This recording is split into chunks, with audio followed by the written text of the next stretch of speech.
Hello aspirants. तो हम करते हैं नीट 30 डेज चैलेंज में। आज चैप्टर है फिजिक्स का मैकेनिकल प्रॉपर्टीज ऑफ सॉलिड। ठीक है, तो मैं फिजिक्स और केमिस्ट्री 25 अप्रैल तक फिनिश करने की कोशिश कर रहा हूँ। ठीक है, तो let's begin. P Y Qs करूँगा, इसमें 10 पी वाई क्यू करूँगा, तो थोड़ा क्विकली करूँगा। ठीक है, तो अगर कुछ समझना है तो देख लेना। और मैं इस पैड पे ना कुछ लिखते जाऊंगा, इम्पोर्टेंट टाइप्स, तो अगर चाहिए तो स्क्रीनशॉट ले लो। फर्स्ट प्रॉब्लम क्या है, एक वायर है जिसकी लेंथ एल है, area of cross section A है, हैंग कर रहा है from a fixed support. The length of the wire L1 हो जाता है जब मास m सस्पेंड करता है, यानी कि ऐसा है कुछ। ठीक है, इस पे मास m सपोर्ट किया, नीचे mg आ गया, तो इसका लेंथ हो गया L1, तो इसका डेल L हो गया L1 माइनस L, राइट। तो पूछ रहा है यंग्स मॉडुलस, तो फॉर्मूला है ना यंग्स मॉडुलस का शायद, force upon area in stress upon strain, strain आ गया नीचे तो del L upon L, right. तो फोर्स क्या है mg, एरिया है a, L क्या है लेंथ कैपिटल L, और ये है L1 minus L। Check the option, mg नीचे आएगा L1 माइनस L, यानी ऑप्शन सी करेक्ट है। ठीक है, सो ऑप्शन सी आया इसका। चेक, आंसर में भी ऑप्शन सी है, तो इसका करेक्ट हो गया ये, राइट, सी ऑप्शन। और इसमें इंपॉर्टेंट क्या है, देखो अगर मैं इंपॉर्टेंट बताऊं, इसमें ये फॉर्मूला भाई very very important, Young's modulus का। तो सेकंड प्रॉब्लम पे आते हैं। सेकंड प्रॉब्लम है, सेकंड पे जाते हैं, नेक्स्ट।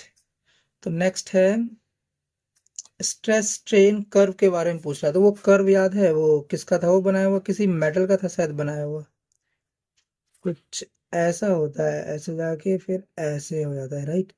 तो ये होती है इसकी अल्टीमेट स्ट्रेंथ लिमिट, ये है इलास्टिक लिमिट, और ये होती है इसकी क्या कहते हैं उसे, fracture point, right, fracture point नहीं। तो ये जो होता है ना, ये इसे कहते हैं गैप। ठीक है, यहाँ पे इसका हुक्स लॉ फॉलो हो रहा है। ठीक है, और क्या फिर क्या पूछा इसने,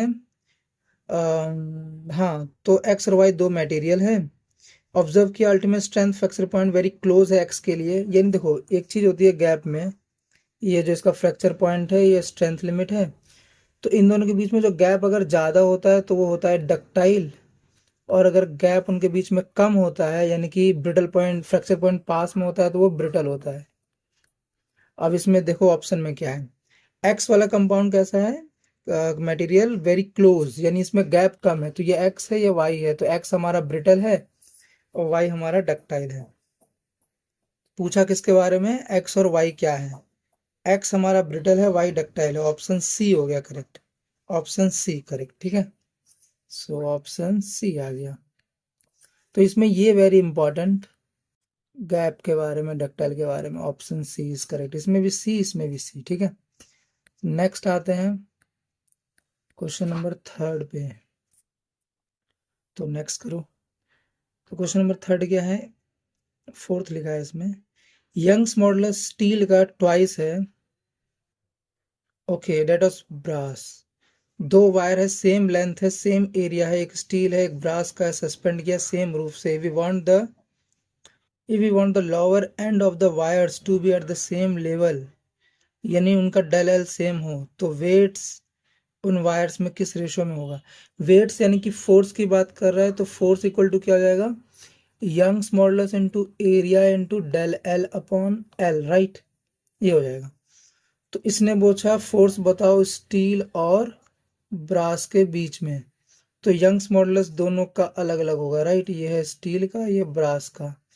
एरिया सेम है तो एरिया गया, एक्सटेंशन सेम चाहिए क्योंकि सेम लेवल पे चाहिए, और लेंथ भी सेम है यानी लेंथ भी गया, तो सिर्फ इनका ratio Y S upon Y B का रेशो क्या है, Y S upon Y B, Y S is two times, Y S is two times, तो ये होगा 2:1, 2:1। ऑप्शन ए आना चाहिए, ऑप्शन ए फोर्थ का करेक्ट, राइट। तो ये हो गया ऑप्शन ए। तो इसमें क्या इंपॉर्टेंट है, इसमें इंपॉर्टेंट यही है कि आपको यंग्स मॉडुलस अगर पता है, force upon area del L upon L, तो आप इससे फोर्स का निकाल सकते हो, right.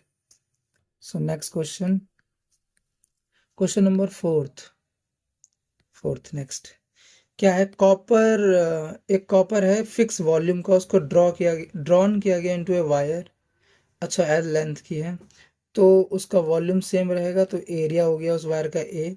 When this wire is subjected to a constant force F, तो एक्सटेंशन प्रोड्यूस हुआ वायर में डेल एल, तो कौन सा ग्राफ स्ट्रेट लाइन होगा?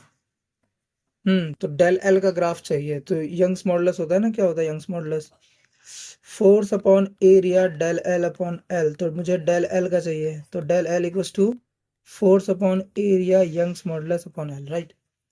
अब इसने इसमें इसमें क्या है, फोर्स कांस्टेंट है, यंग्स मॉडुलस सेम है, लेंथ तो एल है, लेकिन लेंथ बढ़ने से बढ़ेगी लेंथ तो एरिया कम होगा, तो लेंथ और एरिया क्या है, एरिया मुझे लेंथ तो एल चाहिए, एल के टर्म में चाहिए, तो मुझे एरिया कैसे निकलेगा, v अपॉन एल, राइट। तो एरिया हो गया v upon L square, right. तो v तो कांस्टेंट है, फिक्स्ड वॉल्यूम, तो एल स्क्वायर यानी डेल एल का ग्राफ स्ट्रेट होगा for L square, option B is correct, ठीक है, check option B is correct, ठीक है। तो बी ऑप्शन करेक्ट हो गया। इसमें हमने क्या किया, इसमें हमने एक तो ये वॉल्यूम वाली प्रॉपर्टी लगाई और दूसरा सेम वही प्रॉपर्टी, तो इजी इजी आ रहे हैं क्वेश्चन, ज़्यादा कुछ डिफिकल्ट तो नहीं आ रहा, ठीक है। नेक्स्ट क्वेश्चन है, नेक्स्ट करते हैं आगे, सिक्स्थ।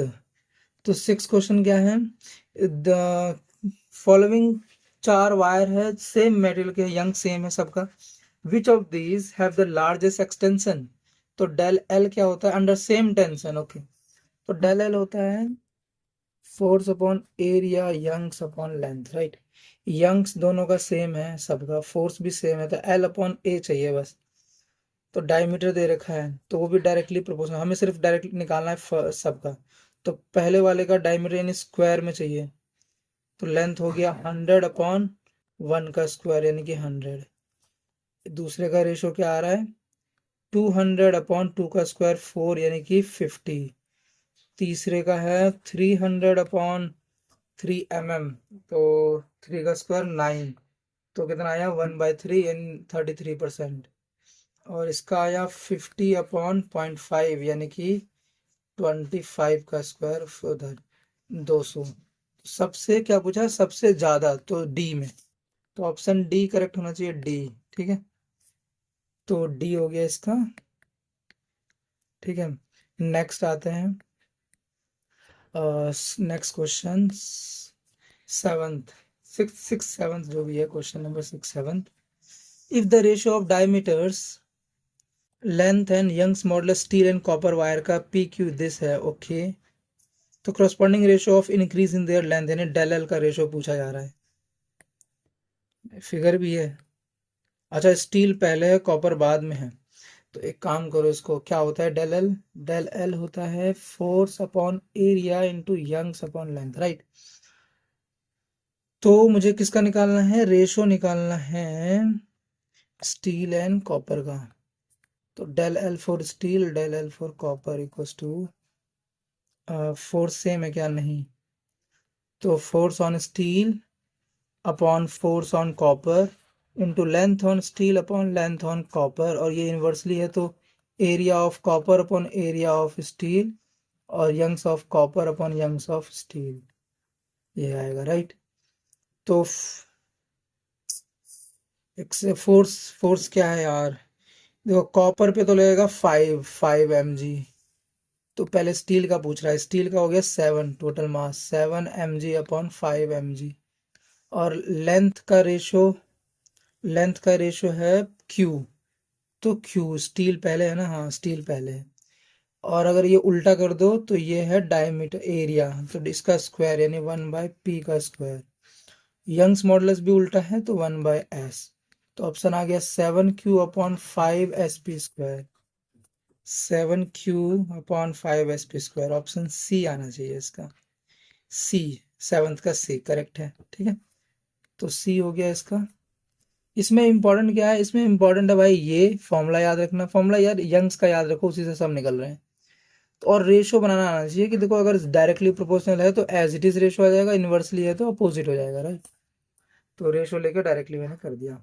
और ये इसमें मास के केस में अगर लास्ट वाला जो वेट होता है उसको तो डायरेक्ट mg होता है, ऊपर वाले का वेट में ये भी तो टोटल वेट इंक्लूड होगा ना, तो इसीलिए 5 + 2 यानी टोटल 7 mg। तो नेक्स्ट करते हैं, नेक्स्ट यानी कि एट्थ। तो एट्थ प्रॉब्लम है, नेक्स्ट, तो एट्थ या सेवन्थ जो भी है, क्या दो वायर है ए बी सेम मटेरियल के हैं, यंग सेम है, दोनों की लेंथ का रेशियो डायमीटर का रेशियो दे रखा है and they are pulled by same force. तो इंक्रीज इन लेंथ पूछ रहा है। सेम देखो दो वायर है तो del A upon del L A upon del L B equal to क्या था, डेल एल का देखो अभी फोर्स और लेंथ के डायरेक्टली प्रोपोर्शनल था, तो force of A upon force of B into L of A upon L of B. मैं ये लिख रहा हूँ लेकिन लिखने की जरूरत नहीं है वैसे, ठीक है। तो एरिया होता है area of B upon area of A into Young's of B upon Young's of A. क्या बोला, सेम मटेरियल तो ये गया, they are ratio same force तो ये गया, तो लेंथ का रेशियो क्या है ए अपॉन बी में 1/2 और इसका उल्टा 2 यानी 1/2 डायमीटर है तो स्क्वायर, राइट। तो आ गया 1/8। ऑप्शन देखो 1/8, ऑप्शन सी आना चाहिए इसका करेक्ट, सी, एट्थ का सी, ठीक है। तो सी हो गया। तो ये देख रहे हो कैसे ये सब किया भाई, ये अगर आपको आ जाए तो मजा आ जाए। नाइन्थ या नेक्स्ट क्वेश्चन जो भी है, एट्थ नाइन्थ। देखो एक ब्लॉक है, मास है कैपिटल एम, सस्पेंड किया बाय लॉन्ग वायर, ठीक है। लेंथ है, द लेंथ बिकम दिस यानी डेल एल की वैल्यू होगी स्मॉल एल। तो elastic potential energy stored in the wire, तो इलास्टिक पोटेंशियल एनर्जी का फॉर्मूला क्या था, हाफ फोर्स इंटू एक्स, तो हाफ फोर्स आ गया एम जी और एक्स है L, half M G L. Option C, C है नाइन्थ का सी करेक्ट। तो इसमें तो यार इसमें याद ये रखना था कि इलास्टिक पोटेंशियल एनर्जी ये होती है, इलास्टिक पोटेंशियल एनर्जी एक्चुअली क्या होती है पता है, elastic potential energy equals to half into force into extension, ये होता है ना, डेल एल। और एक और टर्म होती है जिसे कहते हैं इलास्टिक पोटेंशियल एनर्जी डेंसिटी, वो क्या होती है, वो होती है हाफ स्ट्रेस इंटू स्ट्रेन होती है वो, ठीक है। ये बस डिफरेंस याद रखना होता है, ठीक है। हाँ, एक और इलास्टिक पोटेंशियल एनर्जी वो भी होती है, अगर याद आ रहा हो किसी को तो, हाफ के एक्स स्क्वायर, ठीक है। तो एक वायर या स्प्रिंग हो तो के एक्स तो फोर्स हो जाता है इंटू एक्स तो बन जाता है ना एफ इंटू एक्स, ठीक है, सिंपल बन सकता है। तो नेक्स्ट नेक्स्ट करते हैं अगला, ये हो गया इसके, यानी इसमें सी था ना इसका, देखो सी, ठीक है। नेक्स्ट क्वेश्चन नंबर नाइन्थ या टेंथ जो भी है, ये नाइन्थ लिखते हैं हम तो। The bulk modulus spherical object का बी है और it is subject to uniform pressure P, fractional decrease in radius पूछ रहा है। तो बी क्या होता है, बी होता है negative of P V upon del V, यही होता है ना। तो ये डिक्रीज इन रेडियस पूछ रहा है, तो v कितना होता है स्फेरिकल सरफेस का, 4/3 πr³। तो अगर मुझे सिर्फ डेल वी चाहिए तो del V by V equals to क्या हो जाएगा, इसका इसका करो डेरिवेटिव, क्या आएगा, क्या आएगा इसका, ओ भाई just second, R 3 times R का स्क्वायर, राइट, 3 टाइम्स आर का square into del R by R, B है वॉल्यूम। तो ये सब तो गया कांस्टेंट टर्म्स। तो अच्छा ये मैंने एक्चुअली देखो डायरेक्टली नहीं करता हूँ ना फिर समझ नहीं आएगा, है ना। देखो तो इसका करते हैं, इसका कैसे करें, इसका डेरिवेटिव कर देते हैं, तो डेल वी इक्वल टू क्या हो जाएगा, 4/3 पाई, इसका डेरिवेटिव होगा 3r² इंटू डेल आर। और v कितना है, v होता है एज इट इज दिस, तो 4/3 πr³। तो ये से ये गया, ये से ये गया, देखो स्क्वायर से क्यूब गया, एक r नीचे आ गया, तो डेल v अपॉन v कितना हो जाएगा, 3 times del r upon r। तो इसका उल्टा यहाँ लिख दूं तो हो जाएगा b equals to negative of p r upon del r 3 times, ठीक है। तो हमसे पूछा फ्रैक्शनल डिक्रीज यानी negative of del r upon r equals to p upon 3 times b, ये आ गया p upon 3 times b, option C आना चाहिए, टेंथ का सी करेक्ट, ठीक है। तो सी, तो इसमें क्या सीखे हम, इसमें सीखे ये, एक तो ये ट्रांसफॉर्मेशन आपको आना चाहिए, ये फॉर्मूला आना चाहिए बल्क मॉडुलस का, ठीक है। 3 तरह के मॉडुलस होते हैं, याद रखना, ठीक है। नेक्स्ट नेक्स्ट क्वेश्चन है question number 10th, the last question. क्या है, when elastic material Young's modulus y उसको सब्जेक्ट किया गया to a stretching stress s, तो elastic potential energy stored per unit volume, यानी वही डेंसिटी जो अभी पीछे निकल रहा था। इलास्टिक पोटेंशियल एनर्जी डेंसिटी क्या होता है, हाफ स्ट्रेस इनटू स्ट्रेन, ठीक है। और मुझे स्ट्रेन नहीं दे रखा है, यंग्स मॉडुलस दे रखा है, तो यंग्स मॉडुलस इक्वल टू होता है स्ट्रेस अपॉन स्ट्रेन, तो स्ट्रेन चाहिए तो यंग्स मॉडुलस नीचे है, स्ट्रेस है एस अपॉन वाई, तो ये आ गया half into S upon Y, तो हो गया एस स्क्वायर अपॉन 2 वाई। देखना S square upon 2 Y, option C आना चाहिए 11th का, सी करेक्ट।